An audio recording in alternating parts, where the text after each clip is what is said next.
pessoal, tudo bem? Até que enfim eu tô aqui. Obrigado, desde o começo do canal, que o Flavinho Coelho tá pra vir aqui. Meu parceiro é que é de casa, né, Flavinho? É isso aí. Flavinho Coelho. Por muitos anos foi conhecido como o E da dupla João Bosco e Vinícius. Então eu quero contar para os nossos seguidores músicos, tem bastante músico no canal, sua trajetória. Sim. Vamos fazer uma passada na vida do Flavinho, para você que não conhece o Flavinho entender porque é que ele está aqui falando com vocês hoje. Flavinho Coelho, com quantos anos você começou a tocar na noite? Comecei a ter bastante interesse pelo violão e tal, com 12 anos, meio forçado assim pelo Euler antes um pouco, que o Euler queria o Euler Coelho, meu irmão, compositor. Foi empresário de João Bosco Vinícius por nem sei quantos anos, mas muitos anos. E aí ele começou tocando e meio que me forçava, sabe? A fazer uma base para ele fazer um solo, que aqui a gente tem, aqui no estado a gente ouve muito chamamé e é normalmente isso, um violão solando e o outro fazendo uma base. E eu era então o cara seu irmão forçou você a aprender a tocar. E eu era o cara que tinha que fazer a base, né? Só que eu era criança, cara, eu não queria muito. E ele, não, toca aí. Eu fazia base e tal, não sei o que. Aí, com 12 anos, eu comecei a me interessar mais por violão. Comecei a estudar e tal. E como eu ensaiava em casa com o João Bosco Vinícius, eu ficava lá só de olho, né, cara? E louco pra entrar, louco. Mas como já tinha um cara do violão, o João tocava o outro violão, e o João Bosco Vinícius cantava, cara, eu inventei de tudo, eu comprei uma timba, porque lembra que tava na moda? Que ano que era isso? 2000, 2001. 2001. É, eu queria entrar de qualquer jeito, eu ficava lá só olhando o ensaio e na timba e os caras só me podando, porque também era criança, cara, tinha 13 anos, 12 anos, não podia estar na noite, né? E aí eu comecei a tocar com o Henrique Eduardo, primeiro, uma dupla aqui do estado. Muito bom, gente, muito bom. Eles estavam começando também, na verdade, eles estavam começando profissionalmente nos bares em Campo Grande. E um dia lá tocando com o João Bosco Vinícius, eles perguntaram pro Euler, cara, você não conhece ninguém e tal, não sei o que. O Euler falou, tem meu irmão, cara, ele toca violão, enfim, vê se tá certo, né? Aí eu comecei a tocar com o Henrique Eduardo. Mas assim, durou bem pouco tempo, porque o João Bosco Vinícius foi fazer um show um dia e o Euler, como tocava com eles, e iria tocar nessa noite também, só que o Euler já estava tocando com o Marcelo Loureiro também, que é um grande multi-instrumentista aqui do estado, uma grande influência pra mim, é meu amigo hoje em dia. Eu até falo pra ele, pô, cara, tive o prazer de tocar com você, sou seu fã. Eu vou trazer o Marcelo Loureiro no dia pra tocar aqui, será que eu consigo? Toca muito, gente, nossa, vocês vão ficar bobo. Aí nesse dia o Euler foi tocar com o Marcelo Loureiro antes e não conseguiu chegar pra tocar com o João Bosco Vinícius. Só que, putz, eu já tava ensaiado, né, cara, eu tava todo dia lá assistindo os caras tocar, ensaiando e tirando as músicas e tal. Aí daquele dia eu comecei a tocar com o João Bosco Vinícius e o Euler foi mais pra parte administrativa e mais pra parte de composição, e aí eu fiquei 10 anos, né? Você viajava com autorização do... No começo tinha que ter autorização da minha mãe. Quando comecei a trabalhar com você, você tava ali em meados dos 20 anos, você já ia fazer uma década de carreira. Quase isso, era quase isso. Pra gente, segurinha tem 20 e poucos anos, já tem uma década de estrada. Porque eu lembro, cara, quando a gente gravou o DVD, eu tava lembrando esses dias, eu tinha 18 anos, cara. Primeiro DVD que você gravou, você tinha 18 anos? Tinha 18 anos, eu tava no meio do Vlájones, eu tava no meio do Alex Mesquita, do Orlando Baron, do Hugo Brescancin, que a gente foi parceiro de banda do João Bosco Vinícius muitos anos. Cara, só dos caras. E eu lá, guri, cara, lá no meio. E passava nervoso? Você passava. Não tinha isso? Tinha? Tinha sim. Porque assim, tem coisa que só a idade traz pra você, né? Uma bagagem, uma experiência. E eu ainda era muito novo. Mas assim, eu era cara de pau, isso que era o bom, entendeu? Mas uma vez eu fiquei muito chateado com o Flavinho, gente, eu vou contar agora em público pra registrar. Eu fui fazer um show, abertura de um show do João Bosco Vinícius, eu trabalhava com o João Bosco Vinícius, e aí a Dora, que fazia a agenda deles na época, falou, vou fechar um show seu na abertura. Só que eu cantava de tudo, eu fazia aquele show tipo show de baile, pra animar a galera, e o contratante tinha pedido isso. Então eu cantava desde Marjorie este ano até, vixe, era uma salada o show.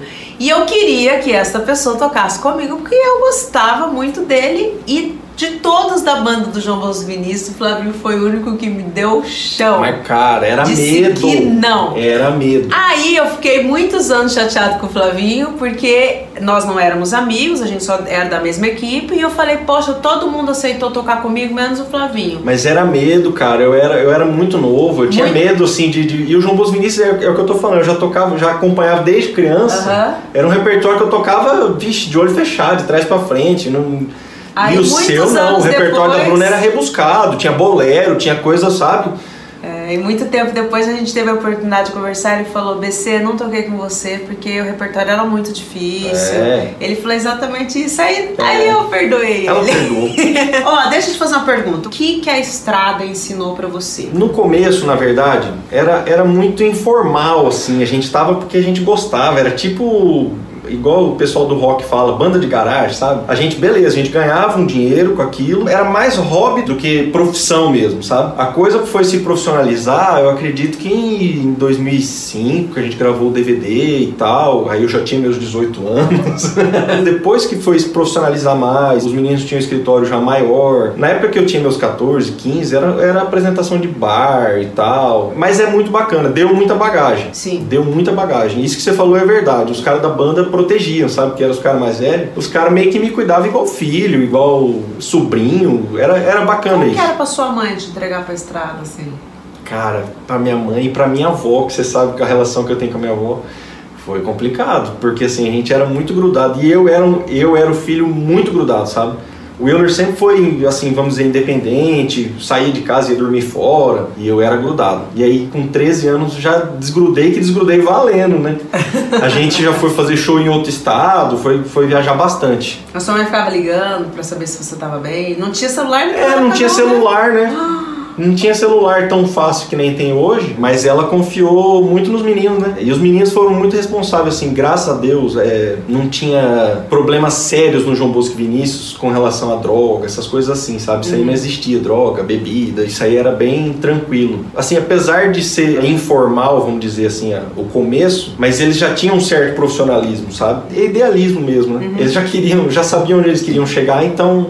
Muito bacana. As coisas foram caminhando. O Flavinho, aí quando que foi que você sentiu a necessidade de se profissionalizar mesmo? Porque lá daquele músico de boteco, você se tornou um grande violonista. Quando que foi que você começou a estudar mesmo música? Eu acho que com os meus 18 anos, que nem diz outra água bateu na bunda quando eu fui gravar um DVD, né, cara? Com esses músicos que eu falei. Os caras já eram, assim, muito profissional mesmo. E eles foram muito gente boa comigo, sabe? Porque, cara, eu não tinha conhecimento musical e teórico, e eu tinha conhecimento... Uma coisa eu tinha bagagem da noite, que o bar é bom por isso, né? Mas aí, nos 18 anos, eu tive que estudar mesmo, assim, dar mais uma aprofundada. Como eu tinha a proximidade com o Loureiro, que nem diz outro, eu suguei muita coisa do Loureiro, que é um grande profissional. Pra vocês que não são de Campo Grande, Marcelo Loureiro era o showman da noite de Campo Grande. Ele chegava e as duplas, as bandas que estavam tocando no momento paravam o show, porque o Marcelo Loureiro tinha chegado, pra ele subir ao palco, fazer pássaro campana, e ele vira o violão aqui do lado, pega o copo e passa na corda. Ele fazia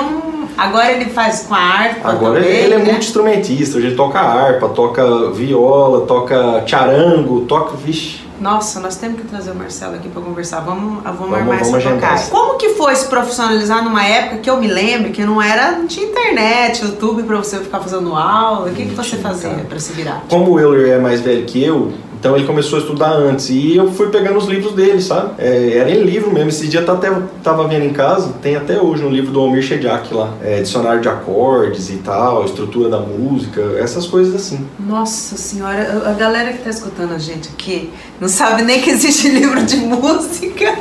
A pessoa vai aprender um negócio, eu sempre que os meus alunos perguntam como que eles vão se aprimorar, eles pedem, quando vem músico aqui, eles pedem, fala pra ele dar uma dica pra gente, não sei se você tem dicas de exercícios que você faz em casa. Você é desse que acorda e faz um exercício, final de semana faz exercício? Não, hoje em dia eu não mais. Mas antigamente também o meu exercício era já na noite, sabe? Já chegava tocando, que nem diz outro. Como as coisas, graças a Deus, caminharam muito rápido, a gente ia tocando na estrada mesmo. Eu lembro que a passagem de som, cara, era bacana porque a gente ficava tocando umas coisas meio diferentes, assim, os caras me passando as coisas, né? Os primeiros violões que você usou eram seus ou eram do seu irmão? O primeiro violão era meu. Já era seu? Era bom? Não. O primeiro violão, por exemplo, que eu fui tocar, o que aconteceu de eu tocar com o João Bosco Vinícius, que o Euler não pôde ir, era um violão do Vinícius. Aí depois disso, que eu vi que eu poderia virar um profissional, entre aspas, das músicas, mas que eu já ia começar a tocar mesmo com frequência, eu fui atrás de um violão. Não era o que eu sonhava, mas eu comprei um violão. Quando é que o músico, ele adquire esse ouvido de que tá na hora de ter um instrumento melhor? Porque muita gente que tá assistindo a gente vai lá e compra o violão que dá no começo. E depois ele fica naquela, mas será que eu invisto num violão melhor? Será que não? Quando que foi que você sentiu essa necessidade de adquirir o seu ouvido? Quando eu precisei comprar o violão, eu queria um Jasmine Takamine, que era o que todo mundo tinha. Os caras que eu mais admirava ver, o Jorge do Canto da Terra, que é um grupo daqui do estado que era muito famoso na época, tinha esse Jasmine Takamine, o pessoal das duplas aqui de mais nome tinha esse Jasmine Takamine e eu queria esse violão. Aí eu cheguei na loja, cara, pra perguntar, não, eu queria um violão e tal. Eu cheguei lá, o Jasmine Takamine custava tipo R$900, só que R$900 há quase 20 anos atrás. Seria, sei lá, hoje, 4, 5 mil reais. Não tinha condições de comprar o violão. Eu falei, não, acho que eu vou pra um... Então, e o Eagle e tal, R$600. Eu falei, putz, cara. Aí, se eu não me engano, eu não me lembro muito bem se foi minha avó ou minha mãe que tava comigo. Tipo, ó, esse aí não vai rolar também, né? É engraçado isso, mas eu já tinha uma percepção de som que eu gostava ou que eu não gostava. Uma coisa já foi que eu fui pro violão nylon, que eu gostava muito do som de violão nylon e o estilo de música que tocava com violão nylon. Eu acabei comprando um Janine, que se eu não me engano custou R$250 e tal. Mas era o que eu precisava na época, eu precisava de um violão elétrico e que tivesse uma boa acústica. E ele me serviu, eu tenho esse violão até hoje. É um violão que até hoje, quando eu coloco uma corda nova nele e tal, e toco ele, eu me admiro do som. Já era um som bom acústico, sabe? Ele não tinha tecnologia de captação boa nem nada, mas o som acústico dele já era bom. Eu já tinha essa percepção de gostar de um som bom ou não. Como eu não tinha dinheiro para comprar o Jasmine by Takamine, eu tentei chegar o mais próximo, achar um que chegasse mais próximo o som daquele, que eu achava legal, né? E esse foi meu primeiro violão, um Janine. E eu fui ter um violão profissional quando chegou o DVD. Aí não tinha mais jeito. É bom falar o seguinte, com esse violão Janine, eu gravei, foi uma gravação sem querer, mas que acabou estourando aqui no estado, que foi o Piratinha do João Bosco Vinícius. Foi gravado com esse violão Janine. Lá em Maracaju. Lá em Maracaju. E eu fiz muito show pequeno com esse violão. Aí quando chegou o DVD não tinha mais jeito, né? Aí tinha que ter um violão profissional. Era na época ainda que a gente gravava o DVD ao vivo mesmo, era tudo ao vivo. Não tinha overdub de estúdio, não tinha essas coisas. E aí eu precisei comprar um violão melhor. E eu lembro até que o Euler foi em São Paulo e trouxe um violão, que foi aquele violão sem corpo, sabe? Que eu tinha, parecia só o esqueletinho do violão. Tem um monte de gente que me pergunta desse violão até hoje, que é outro violão que eu tenho. É muito antigo, né? A parte elétrica dele já tá meio com defeito assim, mas eu guardo ele, não vendo, não empresto. Quantos violões você tem hoje? Hoje eu devo ter uns 4, 5. Já teve mais do que isso? Eu já tive 10. Já teve 10 violões? Até por isso que surgiu o Coelho Acústico, que é um projeto que eu tenho, porque eu fiz ele para vender meus instrumentos, porque eu tinha muito instrumento. E aí eu já não estava mais atuando tanto, não precisava mais daquele tanto de instrumento. E aí eu fui me desfazendo deles. Acabou eu tendo tudo isso de instrumento, porque a gente conseguiu uma parceria com a Takamine, né?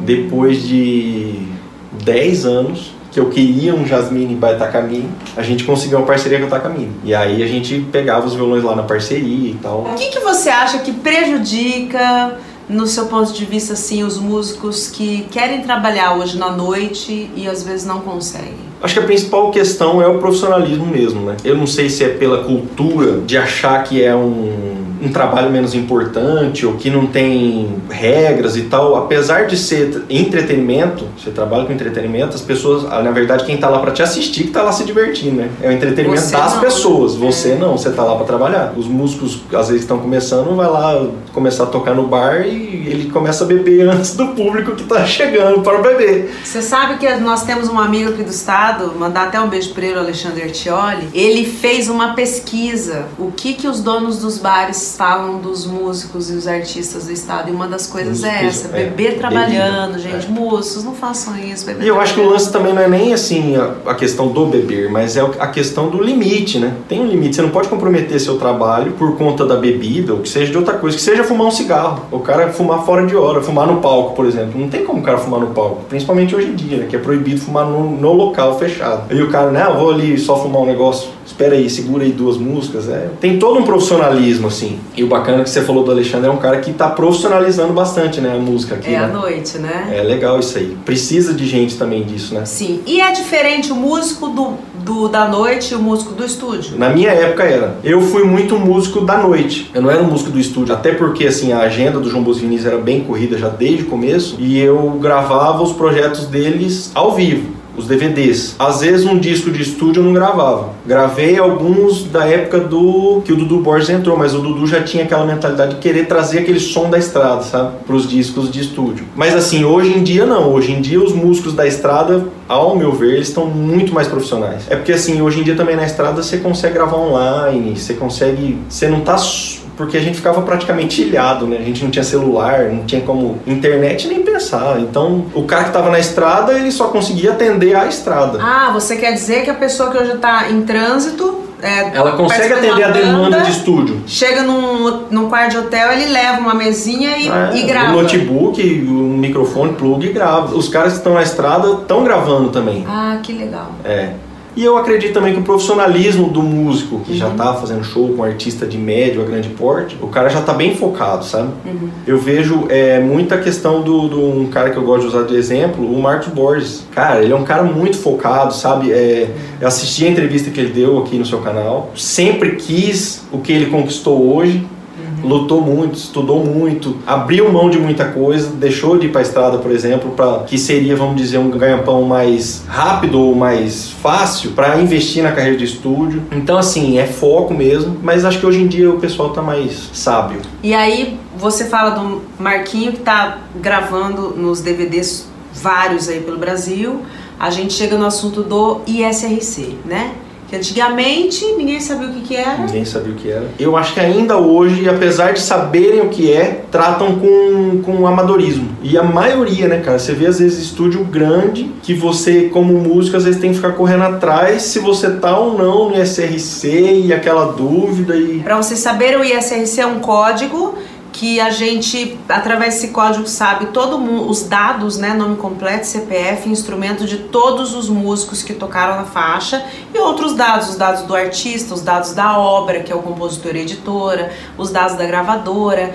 E quase sempre eu vejo que os estúdios ainda têm problema dos dois lados, tá? Tanto o músico de saber se ele foi incluído e às vezes o estúdio não sabe os dados do músico, porque o músico vai gravar e não se importa, não se preocupa em deixar os dados dele lá para dizer, meu nome completo, meu CPF e o instrumento que eu toquei para você me incluir no ISRC. E às vezes é difícil, eu já passei dificuldade até com o músico, de conseguir falar com a pessoa para a pessoa responder, entendeu? Os dados. Às vezes, então, tem interesse realmente da parte do estúdio, do produtor, mas aí tem essa dificuldade do músico. O músico, às vezes, não sei se esquece, não sei se não dá importância. Não dá importância. Só para você saber, é uma coisa muito toda importante. Vez que a música toca na rádio, que é uma das maiores receitas, 1/3 do valor vai para os direitos conexos, que é aí onde vocês se enquadram, e tem muito músico que fica ansioso esperando o famoso trimestre. Às vezes eles perguntam, o que é o trimestre? O que é o trimestre? Trimestre é o mês que se paga TV e rádio, que considera-se o conexo para pagar quem trabalhou na música. A gente chama de direitos conexos porque eles andam conectados com os direitos autorais, são dos compositores, tem os conexos de quem materializou a música, o artista e os músicos acompanhantes. Eu tive a sorte de ter a Bruna perto de mim, que sempre me ajudou a organizar essa questão burocrática da coisa. E é importante as pessoas terem alguém, né, para buscar essas informações. Hoje em dia, consegue buscar a Bruna no YouTube, por exemplo, para você conseguir a informação. O que é o ISRC? Você vai lá, ela vai te explicar. Mas é bom você ter uma pessoa também, vamos dizer, cobrar, né, a sua parte da... Exatamente. No caso do Flavinho, ele é filiado ao Socimpro, que é a sociedade que eu represento. Então ele pergunta para mim como Socimpro. Mas você que está assistindo tem que perguntar para a sua sociedade, onde você está afiliado, tirar todas as suas dúvidas. Flavinho pergunta para mim como amiga também, porque ele direto pega o WhatsApp e fala: BC, esse negócio aqui e tal e tal e tal, às vezes não tem nada a ver com conexo. Tem dia que eu chamo ela e falo, BC, aí passa um pouquinho e fala, não, eu já fui lá no seu canal do YouTube e já assisti. Verdade, ele vai no canal, acho que você fica com peso da consciência, ele vai lá no canal, que ela já gravou alguma coisa e pergunta. Ela já falou. Mas é legal, Flavinho, porque você é o que eu peço deles, você é curioso. Sabe? Não custa nada se você tem uma pessoa para perguntar, e todos vocês aí deveriam usar mais a pessoa que te atende na sociedade para perguntar.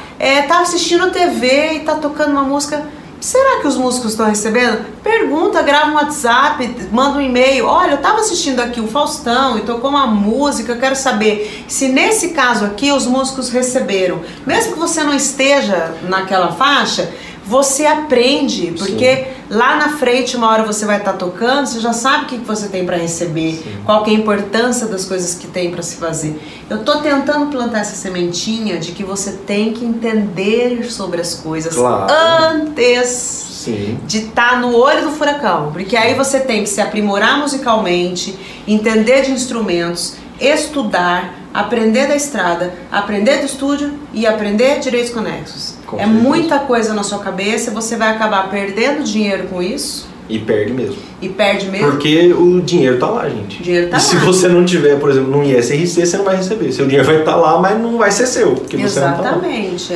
Então, assim, eu até te parabenizo, porque você é um cara curioso, pergunta de tudo. Flavinho, pra gente encerrar, eu quero saber o seguinte. Nós gravamos um disco, não, né? Um álbum. Agora fala álbum, porque a gente nem fez o físico, né? Fizemos o DVD, mas não fizemos o CD. E nesse álbum você produziu, que foi uma coisa assim, você pegou toda a sua bagagem de músico e você colocou a sua identidade ali e viemos eu e o Elinho e agregamos, então fizemos aquele trabalho maravilhoso que é o projeto do Derrama Comitiva 67. Eu quero saber de você como que foi essa experiência e se em algum momento ali daquele movimento você se viu lá atrás e falou, puxa, quanto eu aprendi até aqui para estar imprimindo a minha identidade musical, tudo que eu aprendi na noite, nesse projeto que eu tô assinando. Eu acho que isso é tão importante quando o músico ele assina um projeto de a produção de alguma coisa assim com a cara dele. Conta um pouquinho pra gente como foi isso. Esse projeto foi muito diferenciado porque, assim, primeiro é um projeto que foi muito sonhado por nós todos. A gente teve a vantagem de não precisar agradar um mercado. A gente fez o que a gente gostava, o que a gente sempre ouviu. E ali é realmente assim, eu pude imprimir tudo que eu aprendi, tudo que eu absorvi da música desde criança mesmo. Então, assim, os músicos, os instrumentos, os próprios arranjos, as coisas foram assim imprimindo totalmente tudo que eu aprendi na vida, por conta de não ter uma obrigação com o mercado. Já fiz projetos que eu tinha uma obrigação com o mercado e eles foram direcionados para o que era o propósito daquele projeto, né? Esse projeto a gente tinha mais liberdade, então foi realmente a realização de um sonho e fazer do jeito que a gente gostava, do jeito que eu cresci ouvindo, do jeito que nem dos outros estava na veia, sabe? E foi muito bacana por isso. E graças a Deus o pessoal entendeu a proposta do projeto. Isso que eu acho que é o mais bacana. Não era um projeto que tinha compromisso com o mercado, mas foi um projeto que o mercado entendeu. As pessoas da música compreenderam aquela ideia, viram o que era o Derrama, viram o que era o artista Derrama, que era a impressão de uma cultura do Estado. E foi gratificante demais. Até os meus alunos chegaram a me perguntar na comunidade Compositores em Crescimento por que eu não abraçava essa coisa da música raiz, já que eu podia ser a porta-voz disso, para fazer isso voltar. E eu expliquei para eles que eu não considero o nosso projeto um projeto comercial. Eu não acho que esse estilo de música vai voltar para as paradas de sucesso. Eu acho que é uma música muito especial. Existe um nicho, exatamente. Dessa música, vamos dizer, eu considero a música do Derrama uma música latina. Porque a gente tem muita influência da música do Paraguai, da Argentina, enfim. Tem o nicho da música de viola, por exemplo, que tem dupla de viola, são novos, tocam só viola, moda de viola, mas tem o nicho. Tem um nicho da música mais pop, que eu acredito que é o maior nicho, porque a música, na verdade, a música do mundo é pop, né? Assim, a maior parte da música, a mais rentável, a mais famosa, vamos dizer assim, é o pop, em todos os estilos.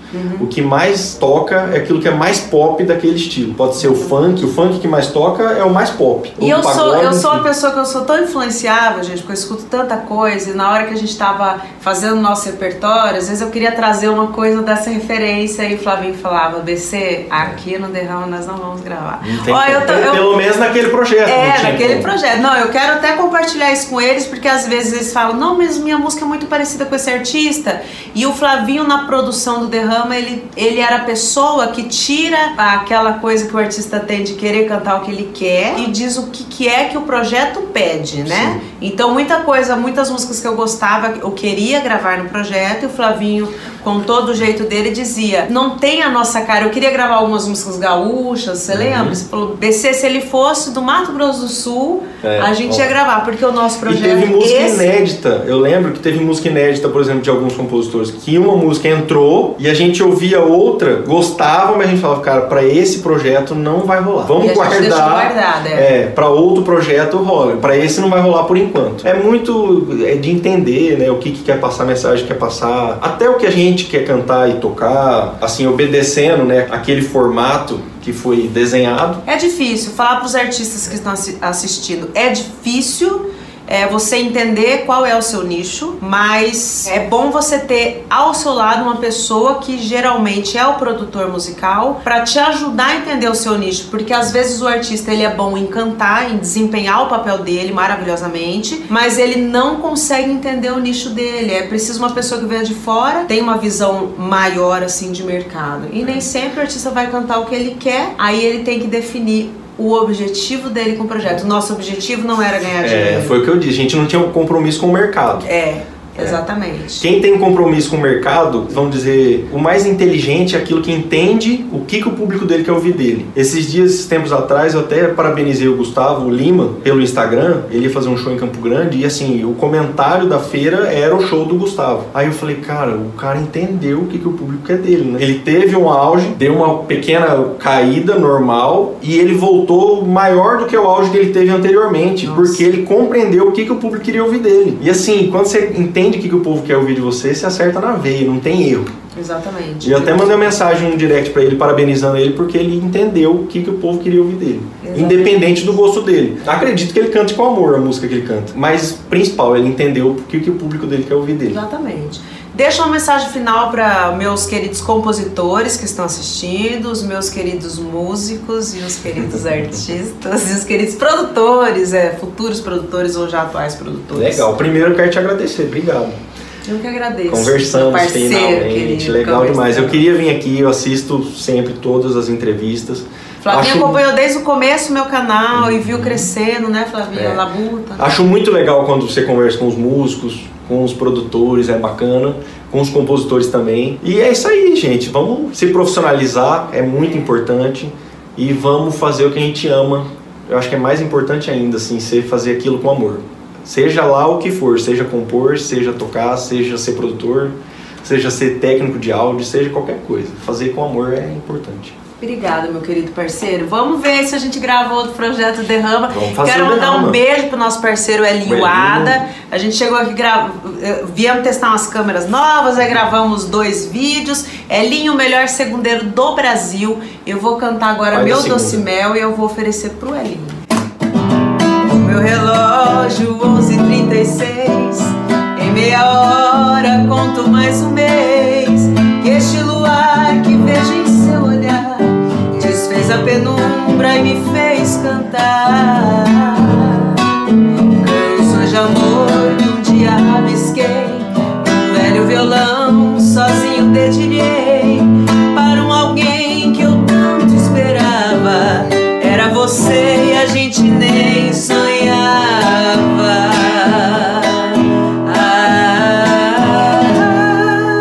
A gente se entrega feito enxurrada.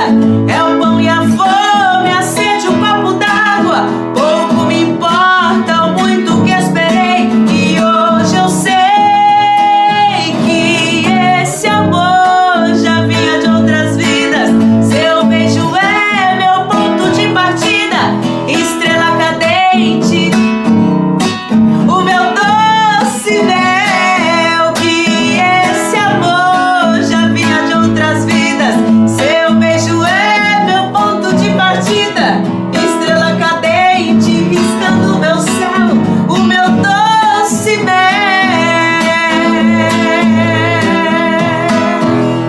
Nossa, eu vou terminar esse vídeo com uma mensagem. Valorize o seu segundeiro. Primeira voz, não abandone o seu segunda voz. E vice-versa. Verdade, beijo, Elinho. Beijo, pessoal. Até terça que vem. Tchau. Cara, eu esqueci a música sem o Elinho cantando. Como assim?